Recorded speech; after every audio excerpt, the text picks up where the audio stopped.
Shalom. Pagi ini kita akan bersama-sama membaca firman Tuhan yang terambil dari kitab Kejadian pasal yang ke-8 ayat 20 sampai pasal 9 ayat 1. Kejadian pasal 8 ayat 20 sampai pasal 9 ayat 1. Kita akan membacanya saling sahut bersahutan. Saya akan awali ayat 20, lalu jemaat menjawab ayat 21, dan seterusnya saling ganti bergantian sampai pada pasal 9 ayat yang pertama. Lalu Nuh mendirikan mezbah bagi Tuhan dari segala binatang yang tidak haram, dari segala burung yang tidak haram. Diambilnyalah beberapa ekor, lalu ia mempersembahkan korban bakaran di atas mezbah itu. Ayat 21.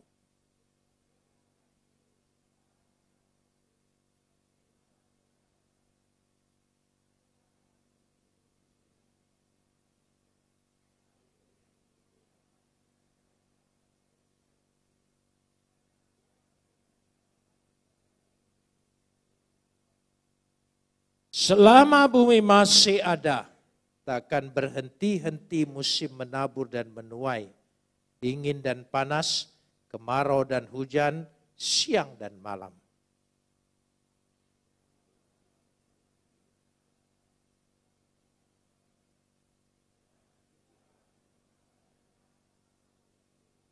Mari kita sambut firman Tuhan, kapot leha Adonai Eloheinu kapot leha. Segala kemuliaan ya Adonai Tuhanku, kemuliaan banginu. Saudara yang dikasihi Tuhan, pagi ini saya ingin berbicara tentang membangun mezbah. Membangun mezbah. Mezbah itu tempat penyembahan.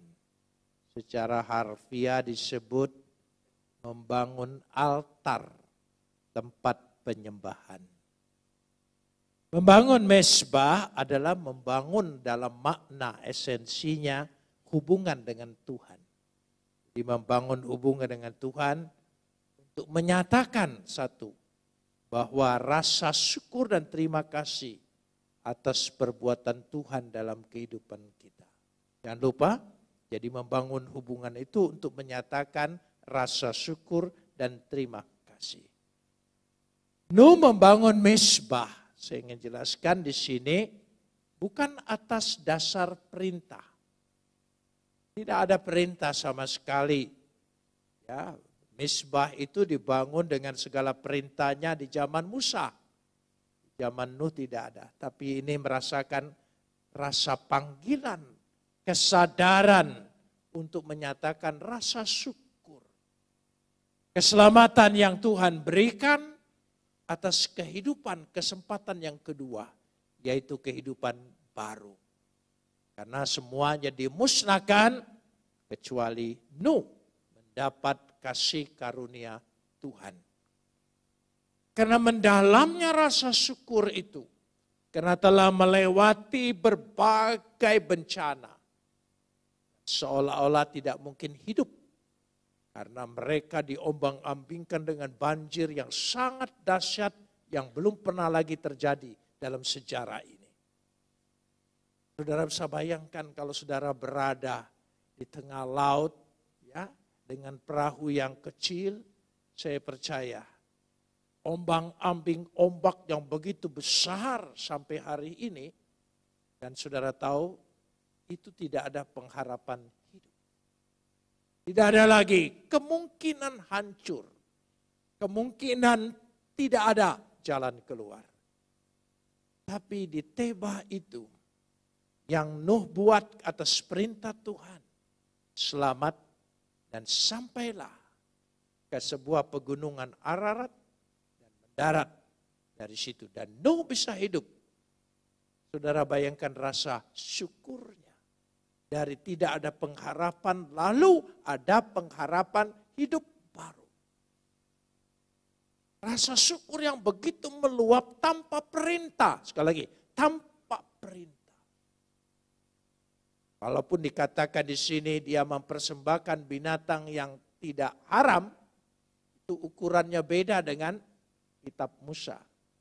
Karena belum ada perintah mana haram, mana halal. Makanya memakai kata tahor. Tahor di situ adalah bersih dan berkenan di hadapan Tuhan. Istimewa. Tahor adalah yang istimewa. Yang dianggap oleh Nuh waktu itu istimewa yaitu. Dan dia tidak menunggu dulu binatang itu beranak cucu. Baru nanti anaknya atau induknya dikorbankan. Tidak. Begitu keluar dan tidak berpikir juga untuk mendirikan rumahnya. Kenapa? Karena dia punya pengalaman bahwa Tebah, kotak tempat itu adalah rumah yang paling aman. Rumah yang sudah melewati masa sengsara, badai yang begitu kuat. Dan inilah tempat yang teraman. Dari situlah, kalau kita lihat dulu bagaimana membangun ini. Betapa besar rasa kasih dan syukur yang terlihat dari ungkapan ini. Saudara, sekali lagi, ketika Nuh mengucapkan rasa syukur dan terima kasihnya adalah ungkapan. Dan betapa besarnya saudara menikmati dan merasakan sebegitu besarnya saudara ungkapkan dari situ. Dan Nuh mendahulukan Tuhan sebelum memulai segala sesuatu. Dan disinilah awal dari Matius 6 ayat 33. Carilah kerajaan Tuhan itu terlebih dahulu dan kebenarannya. Maka semua akan ditambah-tambahkan oleh Tuhan. Dan orang yang memulai sesuatu dengan Tuhan, pasti ujungnya berhasil. Amin, saudara, sesuatu yang berhasil. Saya ingin menjelaskan dulu untuk melatar belakang ini. Apa yang dimaksudkan membangun di sini. Kita lihat dulu sepintas ke belakang, yaitu Nuh. Pada Kejadian 5 ayat 29. Kejadian 5 ayat 29. Kita lihat bersama-sama di sini. Kejadian pasal 5 ayat 29. Dan memberi nama Nuh kepadanya. Katanya, coba sambung. Anak ini akan memberi kita penghiburan dalam pekerjaan kita yang susah payah di tanah yang terkutuk oleh Tuhan. Tolong ingat. Nuh itu pemberi pengharapan. Dan nanti kemudian akan terlihat dia sungguh-sungguh memberi pengharapan. Tanah yang terkutuk. Jangan lupa, tanah yang terkutuk. Nanti akan Tuhan berkati lewat Nuh. Terus menerus menuai, ya, menanam, musimnya terus dan tidak pernah habis-habisnya. Sejak itu, tanah itu tidak terkutuk lagi. Tanah itu tidak terkutuk lagi. Karena siapa? Nuh.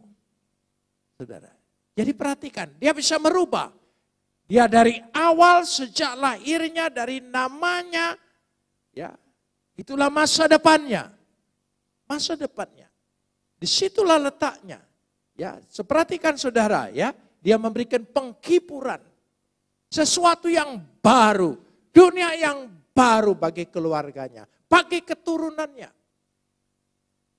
Bukankah kita juga setiap punya anak, punya harapan bahwa masa depan dia jauh lebih baik dari kita.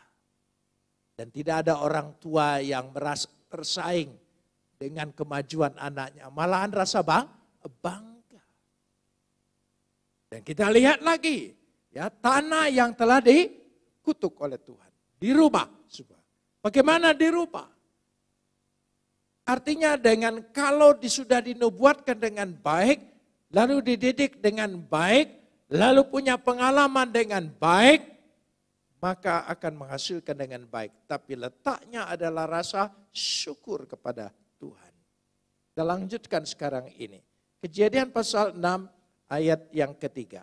Kejadian pasal 6 ayat yang ketiga. Kejadian pasal 6 ayat 3. Ya. Berfirmanlah Tuhan, Rohku tidak akan selama-lamanya tinggal di dalam manusia. Karena manusia itu adalah daging. Tapi umurnya akan 120 tahun saja. Saudara, sebetulnya ini masa peringatan Tuhan. 120 tahun. Kalau dibagi dengan kehidupan Musa, 120 tahun dibagi 3 periode. 40 tahun Musa mengalami kenikmatan hidup. Ya, di istana Fir'aun. Tuhan peliharakan anak Ibrani itu. Ya, yang semestinya tidak ada harapan ketika dialirkan di air. Kenapa demikian? Karena orang tuanya tidak akan tega kalau melihat anaknya dibunuh oleh tentara Fir'aun. Lebih baik dia mati mengalir di sini. Dan mungkin ada jalan keluar, ada harapan dari situ. Kenapa demikian? Karena ada peringatan Tuhan. Saya percaya petunjuk Tuhan sekecil apapun, ujungnya keselamatan. Meskipun kita lihat tidak ada. Coba saudara, alirkan bayimu ke sungai. Apa saudara pikir dia bakal jadi raja? Saudara, saya percaya otak kita yang rasional akan berkata, ini betul-betul sebuah tindakan bunuh diri. Tetapi keluarga Musa berpikir lebih baik mati menjalani perintah Tuhan daripada mati di tangan musuh. Dan itu selama hidup Musa selalu ada seperti itu. 120 tahun. 40 tahun masa jayanya, masa kenyamanan, masa yang enak. Mestinya Musa tidak usah berbuat yang neko-neko. Ya, berbuat yang macam-macam.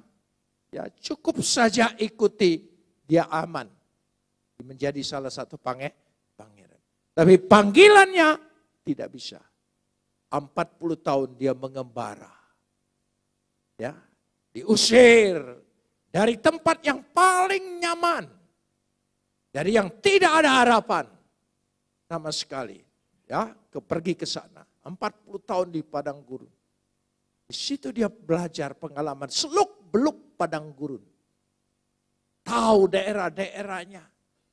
Tahu sekali 40 tahun. Saudara, mengalami hal yang seperti itu. Dari nol, bayangkan saudara dari hidup nyaman dibawa kepada garis ya titik nadir titik nol. Kalau saudara ingin lebih maju dari keadaan sekarang ini harus berani memulai dari nol. Kenapa kita tidak bisa meraih? Kita tidak berani bertindak.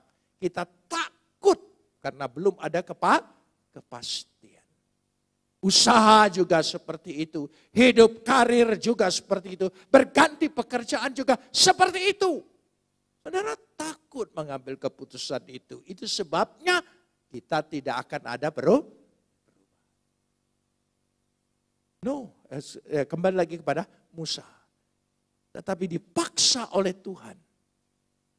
Bayangkan dari anak pangeran yang nyaman hidupnya di padang gurun. Saudara, meskipun engkau piknik ke padang gurun, pasti tidak enak. Pasti tidak nyaman, saudara. Meskipun perlengkapannya hebat, pasti tidak nyaman. Belum lagi jadi menantu seorang imam di Midian. Apa yang terjadi ketika dia jadi mantu? Disuruh pekerjaan mengembalakan kambing domba. Pekerjaan yang tidak ada harganya ketika di istana. Belum lagi dia mengerjakan pekerjaan mertua. Menantu laki tinggal di rumah mertua, siksaan batin. Begitu juga sebaliknya, saudara. Siapa yang merasa nyaman tinggal di rumah mertua? Ayo jujur. Tidak ada yang merasa nyaman, saudara. Mertua kaya raya apapun tidak akan nyaman. Ya, hai mertua. Jadi dari situ tidak akan nyaman. Musa saking tidak nyamannya, dia pergi naik ke gunung. Kenapa dia naik ke gunung? Itu frustrasi Musa. Supaya tidak ketemu lagi dengan mertuanya. Sudahlah, saya lebih baik ke sini saja mengembalakan. Terlalu jauh dia mengembalakan kambing domba itu. Tapi disitulah dia bertemu dengan Tuhan. Yaitu Tuhan berbicara di dalam api Ya, yang membakar semak belukar tapi tidak terbakar. Apa maksudnya? Semak belukar yang tidak terbakar.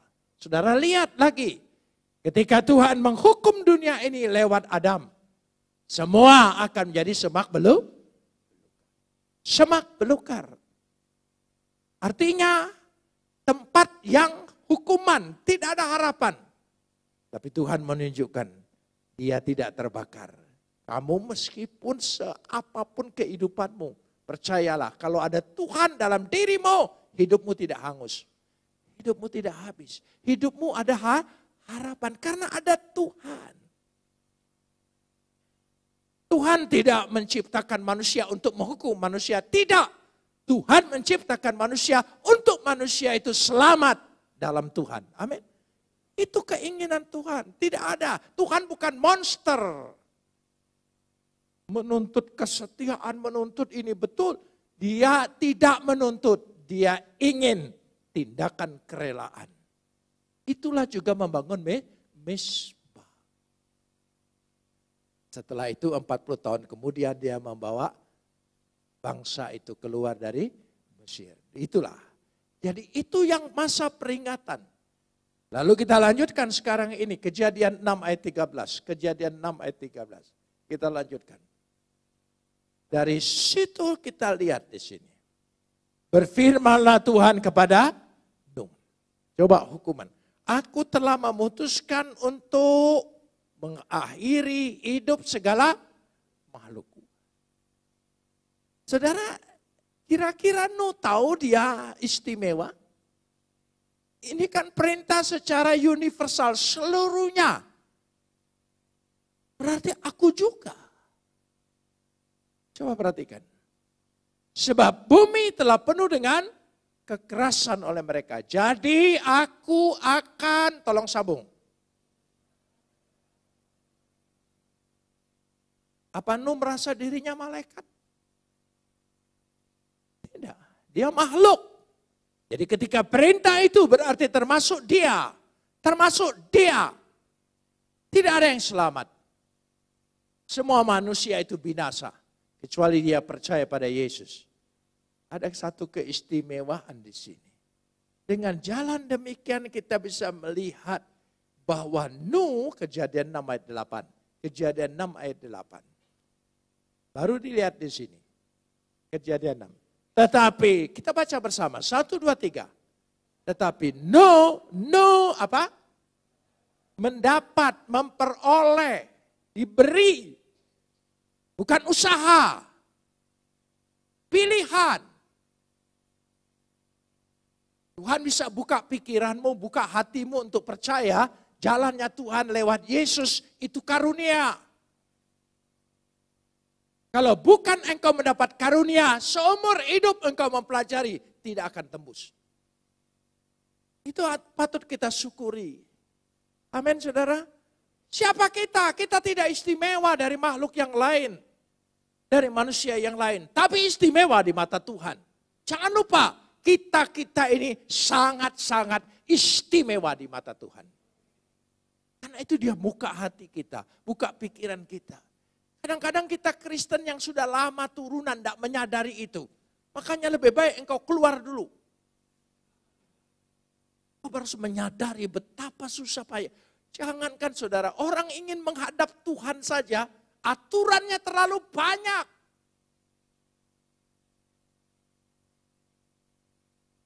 Makanya kalau puasa lebih baik jam dokter untuk buka. Dia tidak nunggu jam 6, buka jam 4. Mendapat kasih karunia. Perhatikan, pemeliharaan kasih karunia Tuhan tidak pernah batal. Tolong ingat, matsahen. Kasih karunia. Sampai zaman Yesus. Sampai kita terima semua. Beri kemuliaan bagi dia. Kita lanjutkan sekarang ini. Ya. Kejadian 6 ayat 18, naik lagi, Kejadian 6 ayat 18. Ini perjalanan, kasih karunia itu. Ya, ketika goncang segala sesuatu, perjalanan hidup sangat berbahaya sekali, tidak ada harapan. Tetapi perhatikan, ingat baik-baik. Tetapi dengan engkau, tolong sambung. Aku akan mengadakan apa? Punya besar atau kecil? Perjanjian Tuhan. Dia, bukan perjanjian kita. Kalau perjanjian kita, enggak jaminan. Tidak jaminan. Walaupun sudah di altar Tuhan sehidup semati, enggak jaminan. Saudara ya, aku akan mengadakan apa? Perjanjianku. Aku yang mengadakannya.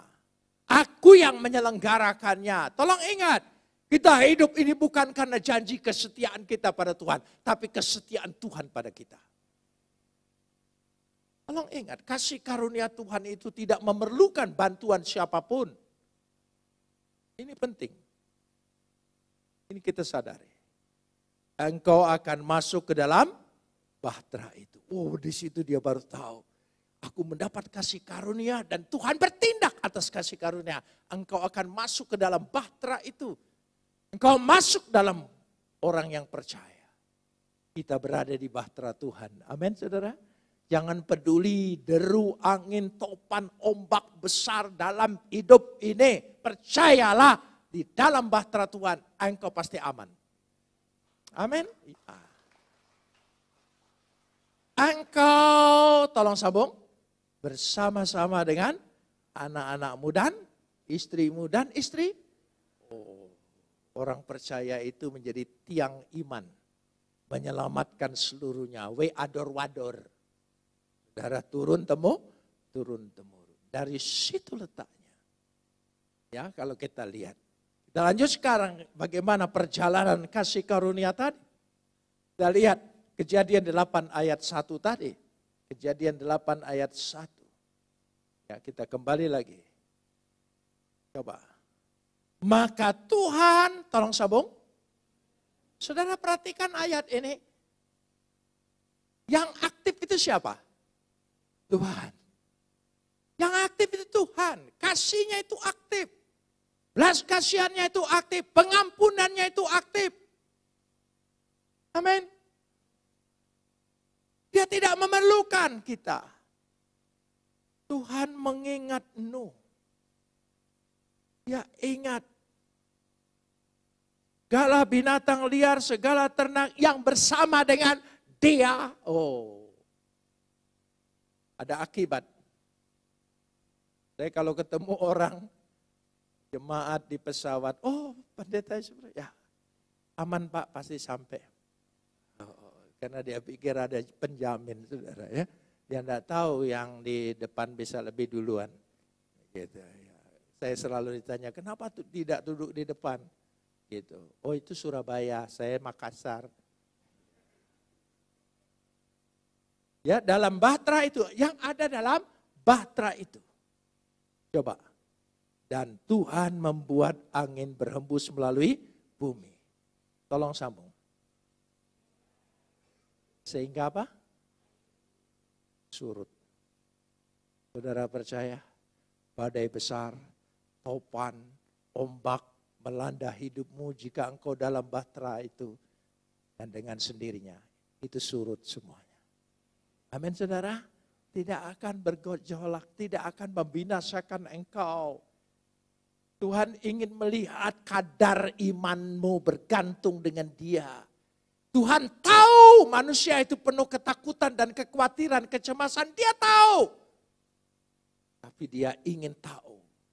Kebergantunganmu dari seluruh ketakutan itu, berserahmu dari ketakutan itu sejauh mana, sebesar apa engkau percaya berserah kepada Dia.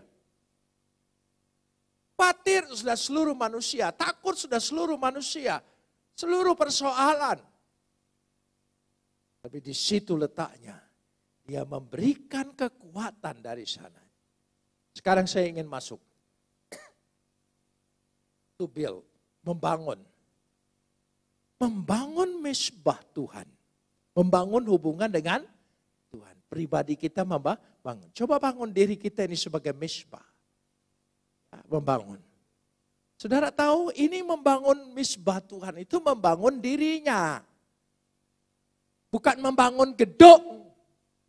Itu harfiah materinya, silakan. Tetapi membangun hubungan, membangun pribadi kita. Pribadi kita ini akibat saudara, kalau saudara sungguh membangun misbah bagi Tuhan, ada akibat, engkau akan membangun dirimu. Pribadimu. Kita perlu bangun. Seringkali kita tidak membangun. Coba saudara, seringkali kita, coba, kalau saudara dikasih lahan, ya, kita masing-masing dikasih lahan. Apa yang kita pikir dengan lahan itu? Bikin hutan. Ya, saudara belum punya rumah, akan bikin apa? Rumah. Kalau tanahnya luas, saudara bikin seluas-luasnya. Ada orang yang berkata, Tuhan, aku cukup gubuk kecil. Itu doa yang tidak benar. Aku perlu rumah yang istana. Rumah yang besar. Jangan malu-malu, katakan amin. Oh ya, ada kita Tuhan yang penting gubuk kecil aman. Kayak rendah hati tapi ini mental miskin. Orang kalau mental miskin tidak akan maju saudara. Ya. Pasti saudara mau bangun. Bangun yang besar, bangun. Nah saudara punya lahan, apa lahan? Diri kita. Diri kita ini lahan yang Tuhan berikan. Mari kita mau bangun pribadi kita ini. Amin.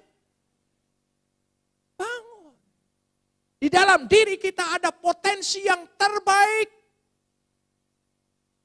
Engkau bangun itu. Tapi acap kali kita tidak pernah memberi kesempatan dengan diri kita sendiri. Kita selalu memponis perkara-perkara yang negatif dengan diri kita. Itu salah kita. Sehingga potensinya jadi mati. Jomblo sudah sampai umur 40 tahun. 45. Mulai saudara berpikir, sudah tidak mungkin lagi. Tidak mungkin lagi berumah tangga. Engkau ponis dirimu sendiri. Mungkin tidak? Mungkin. Menikah sudah lama sekali. Sudah umur 50 sekarang ini. Tidak punya keturunan. Sudah tidak ada harapan lagi. Jangan ponis dirimu. Sarah 90 tahun. Rahim yang belum pernah melahirkan itu tetap utuh, orsinil. Siapa bilang tidak kuat? Itu dokter yang ngomong. Maaf dokter. Ya, karena saya punya informasi dokter di atas segala dokter, tabib di atas segala tabib. Siapa namanya? Yesus. Amin. Jangan ponis diri kita. Kan siapa sayang? Dalam diri kita ada potensi yang besar. Kita mau bangun. Amin. Kita sering membangun perkara-perkara yang materi, yang di luar. Sementara diri kita sendiri, pribadi kita sendiri, kita tidak mau bangun. Bangun karakter kita yang baik. Amin. Ya, bangun itu melalui proses kan? Ya, terus. Dari pondasi yang diletakkan, bangunan diletakkan, finishing. Supaya lebih indah lagi. Amin. Ya, coba kita jangan berhenti membangun pribadi kita, karakter kita. Kita bangun terus. Jangan ponis diri kita. Siapa yang mensupport kita kalau bukan diri kita? Ayo. Paling tinggi manusia itu dari umur 0 sampai 22 memang memerlukan orang tua dan guru. Setelah itu siapa yang membimbingmu? Kecuali manusia itu sendiri. Karena itu dalam diri manusia untuk menggapai keberhasilan, ya, support yang terbesar untuk membangun hidupnya adalah dirinya. Musuh yang terbesar adalah dirinya. Kita mau bangun diri kita. Amin. Itu buah roh. Itu membangun pribadi kita, diri kita. Supaya kita berhasil. Jadi membangun bait Tuhan itu, membangun mezbah Tuhan adalah membangun pribadi untuk jadi lebih baik seperti yang dikehendaki oleh Tuhan. Kalau baiknya itu baru sedikit, jahatnya masih banyak, ya setidak-tidaknya tahun depan ini berkurang jahatnya. Baiknya makin tambah. Itu timbangannya aktif. Kalau jahatnya berkurang tapi baiknya tidak bertambah, ya sami mawon. Sama saja, harus mulai. Amin. Jangan ponis diri kita.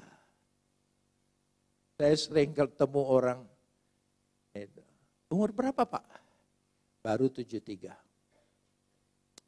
Waduh, masih naik pesawat sendiri. Pelayanan pergi sendiri. Kenapa memangnya saya bilang? Saya tidak sendirian kok. Kalau saya terbang sendiri susah. Ada pilot kan? Iya, meskipun bermasalah ada Garuda.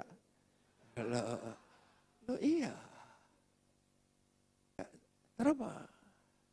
Ya tapi kita sudah tua ini. Ini bahasa memponis diri. Sudah tua ini kan banyak sekali muncul sakit penyakit. Kenapa bahasa itu keluar dari mulut kita sendiri? Kecuali kalau dokter yang bilang engkau tambah penyakit ini. Sudah, di maintenance aja. Jadi lebih baik. Amin saudara? Iya. Ada orang yang belum dapat jodoh terus datang kepada saya. Saya bilang jauh lebih baik daripada engkau terjerumus. Ya.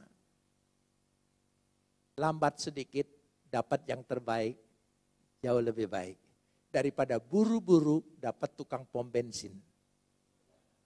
Hati-hati saudara ya. Tidak usah terlalu takut dalam hal itu. Bukankah saudara percaya jodoh di tangan Tuhan? Tapi bukan waktunya. Kalau dia kasih yang terbaik, dia sedang nunggu. Ya, tidak lewat Facebook. Tidak, saudara.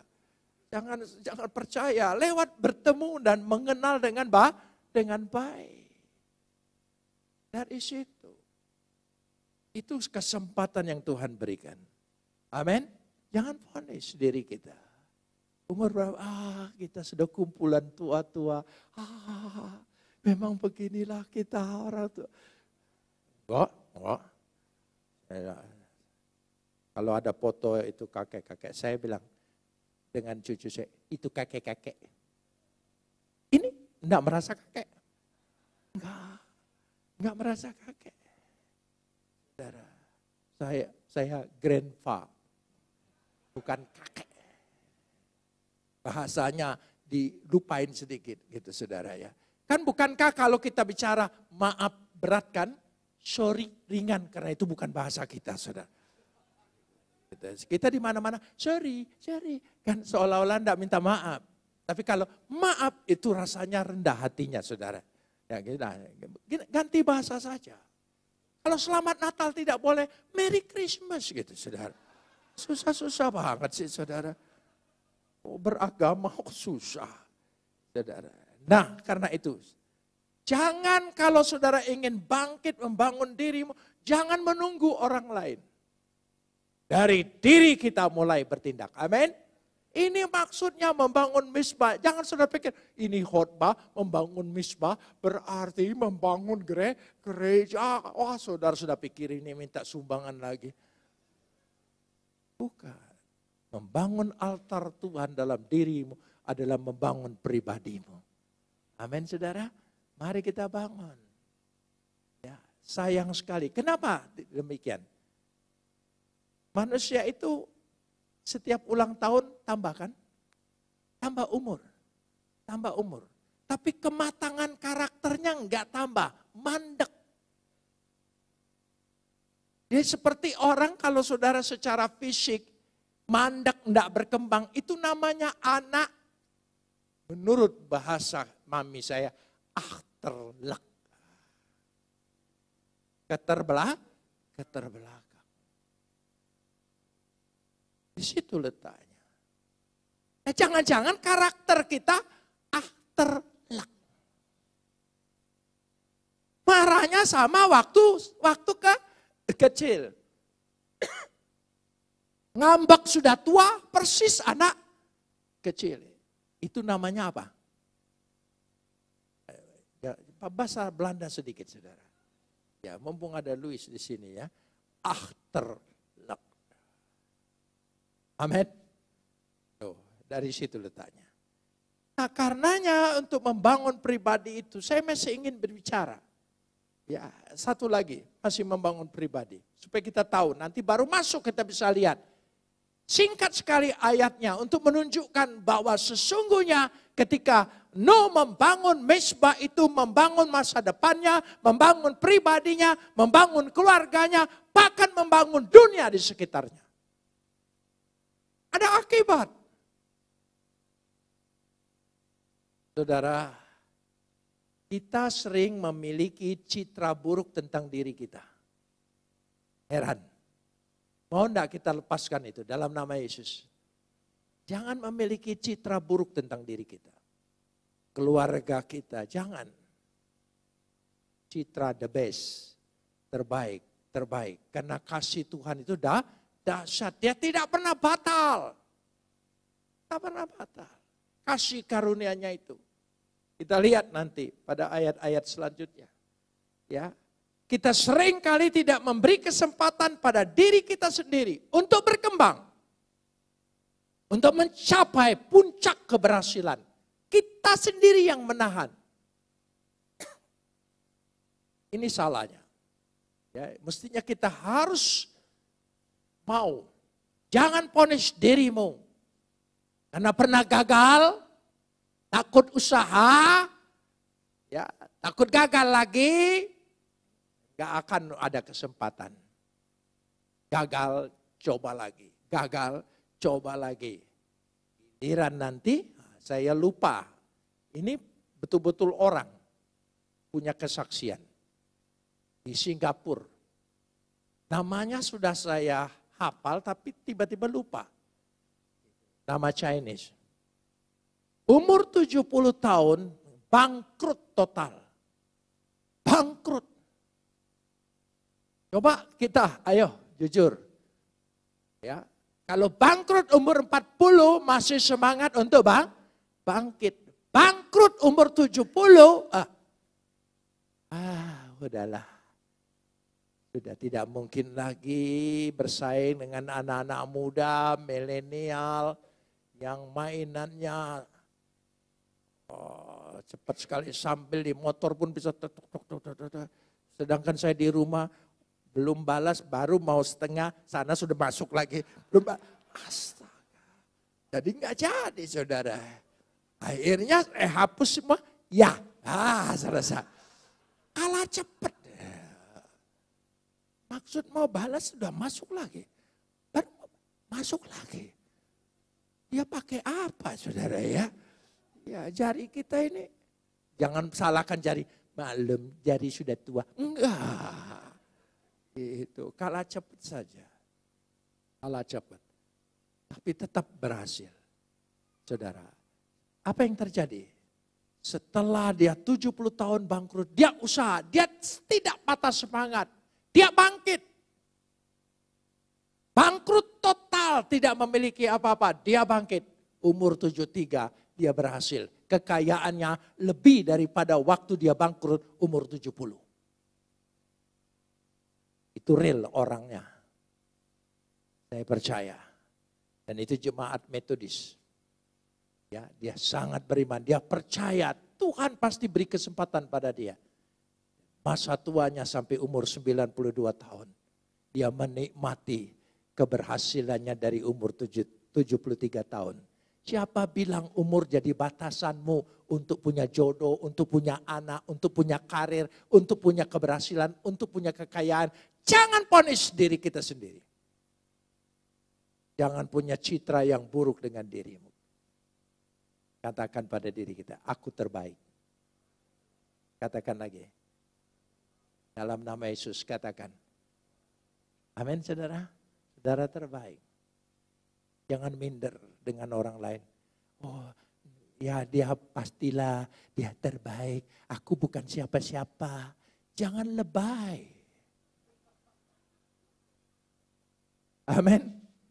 Ya, ada orang berhasil, aku yang terbaik. Katakan amin. Aku terbaik. Sekarang belum kelihatan, lihat 5 tahun lagi. Kalau tidak engkau jadi pegawaiku. Gitu saudara. Punya target yang bagus. Itu orang yang meningkatkan pribadinya. Bagaimana bisa punya semangat, punya support, punya kekuatan, punya harapan untuk membangun dirinya. Karena dia membangun misbah bagi Tuhan.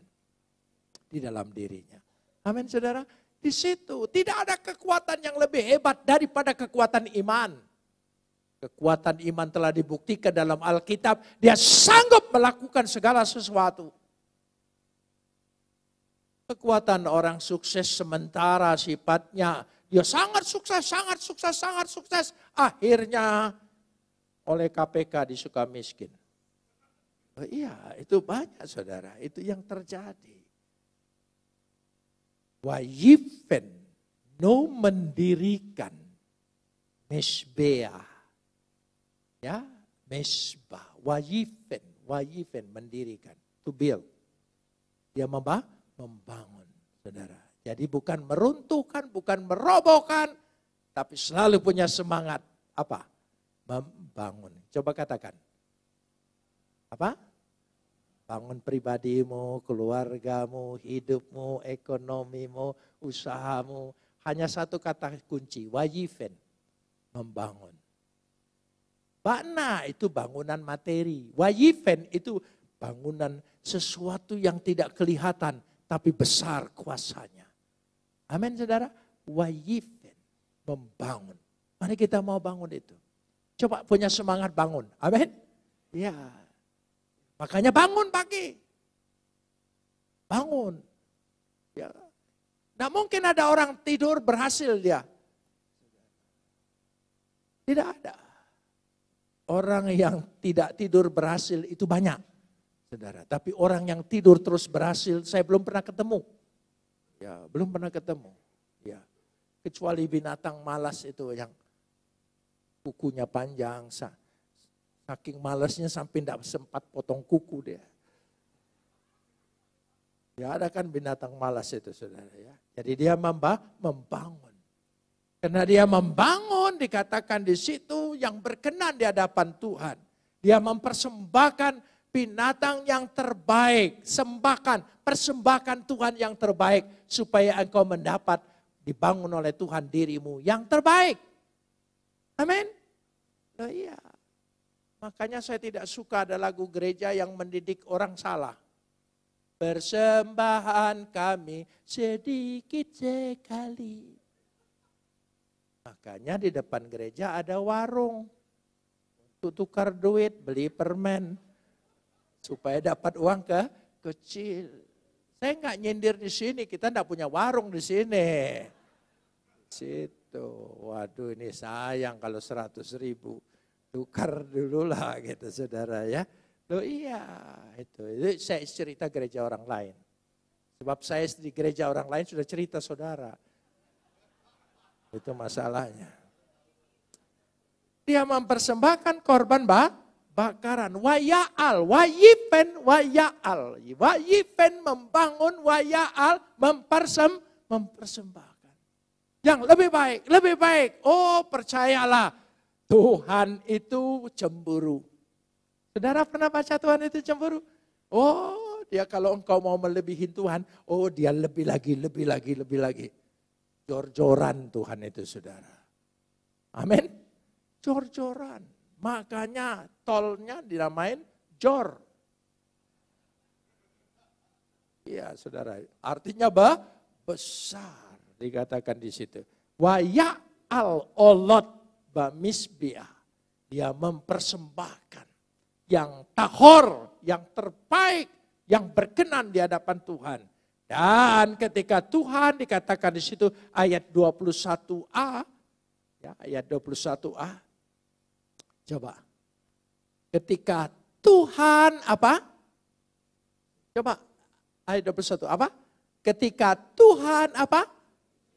Persembahan yang harum itu wayarah. Wayifen, wayaal, wayarah. Dia mencium. Kenapa memakai kata mencium bukan melihat? Karena mencium jauh lebih jauh. Jauh. Ini bau apa ini? Nah, gitu saudara kan? Wah ini ada bau bahaya ini. Saudara, sudah mencium kan? Belum melihat. Di rumah ada bau yang terbakar. Bau dulu kan? Saudara belum melihat. Tapi saudara sudah waspada. Itu yang disebutkan. Jadi Tuhan jauh lebih sensitif. Tuhan itu PK. Sensitif. Bahasa mami saya, hepuleh. Hepuleh. Jadi dia sangat sensitif sekali. Dia tahu, wayara, Adonai et re'ah hani khoah. Dia mempersembahkan suatu yang harum. Amin saudara. Coba kalau ada orang lewat harum, enak enggak? Itu lewat bau gas beracun. Iya, aduh. Ini manusia akhir zaman. Ya saudara ya. Pasti saudara mengatakan tidak yang. Wah, kalau harum kan saudara bilang, oh ini harum sekali. Kan saudara ikut tersenyum saudara. Tapi kalau yang bau,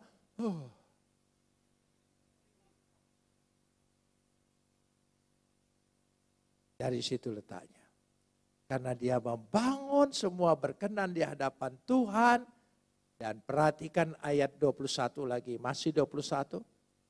Ya, berfirmanlah Tuhan dalam hatinya. Berfirmanlah Tuhan dalam hatinya. Amin saudara. Saudara percaya apa? Katanya kita tidak bisa mengukur hati Tuhan. Kok ayat ini Tuhan berfirman dalam hatinya kok dikasih tahu ke kita ya? Oh, Tuhan itu baik. Yesus itu adalah hatinya Tuhan. Amin.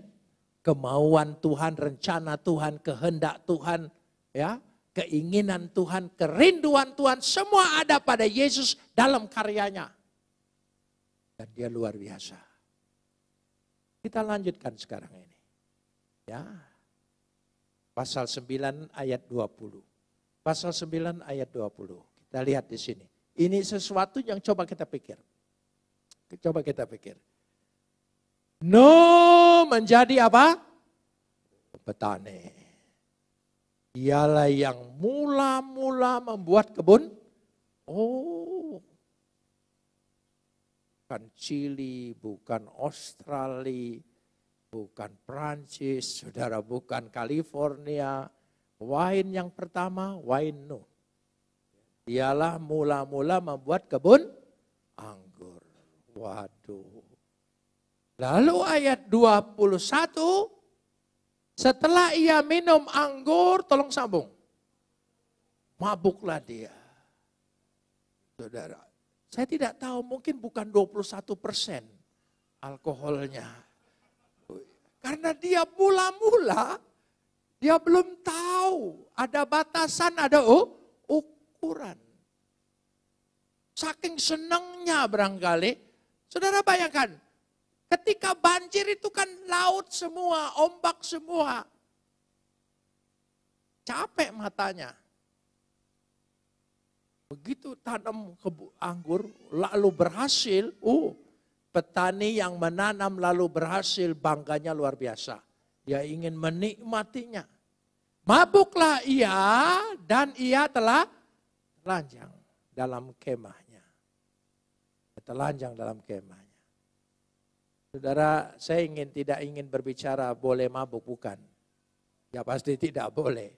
Ya, boleh menikmati hasil karyamu, tapi jangan sampai mabuk dengan karyamu itu.